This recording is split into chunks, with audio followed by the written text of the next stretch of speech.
So, my Arsenal fans, Chelsea fans, members of Banter Association, please gather around very, very fast.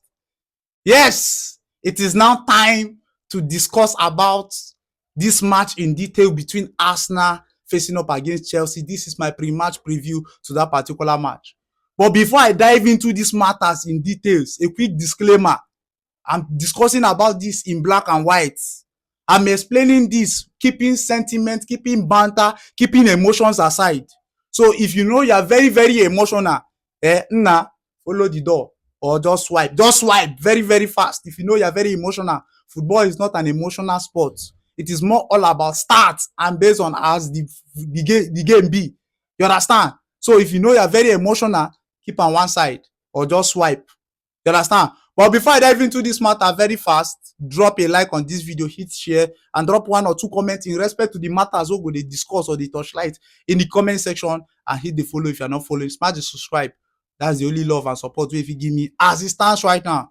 Starting off with the emotion part, as I said earlier, I want you guys to understand that football is more of what? Stats, not emotion. I know a lot of us are human beings, and human beings are actually cloud their judgment from emotions based on how they feel. You understand? That is in terms of that. So keep your emotions aside. I like to look at the 2 managers. These are 2 byproducts of Pep Guardiola. I said that in my previous video. And looking at the head-to-head between both teams so far in I think since 2022 till now, they have played like 7 matches. After Arsenal has won 5 and Chelsea drawing 2 of those particular matches out of 7. Looking at this particular match, we know that stats can actually mislead us as football lovers. It takes a moment of brilliance in games like this to actually change the whole stats. Take note of that. You understand? Stats fit dey there for how many years? No worry, 1 second, stats fit change. That is in terms of that. Take note of that. These 2 managers facing up against each other, Enzo Maresca has nothing in terms of what? A win or defeating Mikel Arteta in terms of this particular match. But these are 2 managers that actually went to the school of thought of Pep Guardiola. And I know a lot of them, or all of them, will bring their A games. Arsenal facing up against, or Mikel Arteta facing up against Vise Company in the Liver and Poli unit, facing up against Company. Now facing up against Enzo Maresca is another task. I know all of them have a lot in their playbook based on tactics wise. You understand? Based on gaffers of the respective team, we expect them to cook. Now, another thing I would like us to look at has to do with the squad depth of this respective team is very, very important in terms of what? Who is going to stand tall, the edge that might make one person stand tall above the other. Chelsea fans, take note of this. Defense, una no get defense compared to the Arsenal team. In terms of squad depth, una no even get squad depth to reach the Arsenal team. In terms of quality squad depth, nobody to just gather numbers. Say, okay, I gather like 100 players, wey be like redemption camp. No, we dey talk about quality where if you remove this player, you place in this other player, it will be like there is no absence, or una no dey feel the absence of the other player wey been dey play there before. That is what I'm looking at in terms of quality depth. You understand? Because a lot of una dey panic in terms of that defense. Looking at the Arsenal defense is the best defense out there as it stands right now based on form. You get? Now coming to the midfield, una get men dem wey their face show. Caicedo, Enzo, and I don't know whosoever they wan pair for the midfield. Maybe Kopama. I don't know. Eventually, na the gaffer go make the decision. But looking at the Arsenal team, we know small. We have Declan Rice, we have Matthew Zubimendi, we have Eberechi Eze. These are quality. Coming to the attack, una 2 man no small, una get quality. Arsenal has quality. I fit still tell you say some of my quality no still dey. That one no matter in this kind of game. This na derby match. Everybody has something to prove. That is in terms of that. Take note of that. Looking at this particular match, or prior to this particular match, a lot of stats has been going around. Chelsea have played 4 consecutive matches without conceding a goal. Take note of that. Chelsea don play 4 straight match, they never concede goal. Arsenal have played in their last 3 matches, they don concede goals. Facing up against Sunderland, we concede 2 goals. Facing up against Tottenham, we concede 1 goal. Facing up against Bayern, we concede 1 goal. Take note of all of this. But look at the manner at which we concede those goals. Most of those goals, one are from set piece, the one against Sunderland, the remaining one na from open play or will I say with the help of what? Long ball situations. They go don launch the ball. Sokpo ti lọ. Credit where due to those opponents. They deliver their polling units. They took advantage of that situation.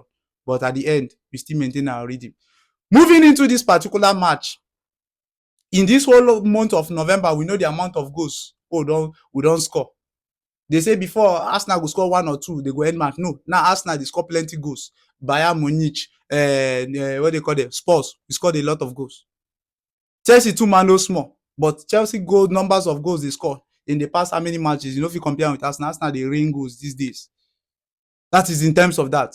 But looking at this particular match, the big question that I have in my mind is, does this Chelsea team have what it takes to withstand the pressure from this Arsenal team? Credit where due, they are playing at the bridge. They front of their home fan, mojo, all the whole energy, they there. But we have seen Arsenal facing up against the likes of Sunderland, Spurs, Bayern Munich in all of these matches in the second half. Look at the performance of the Arsenal team. The Arsenal team go press you waiting no good in terms of what? Dominating play, trying to create something. They go press you waiting no good. We are scoring from set piece. We are scoring from open play. Does this Chelsea team have what it takes to withstand that pressure coming from the Mikel Arteta's boys right there at the bridge? This is one of the questions Chelsea fans need to ask themselves. They get quality or credit where due. We no go dispute them.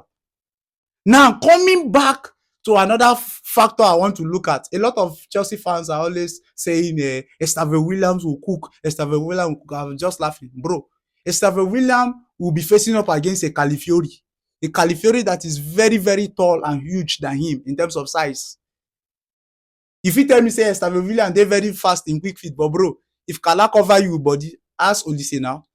Olise no quick for feet. Ask him now. Ask him how the market be.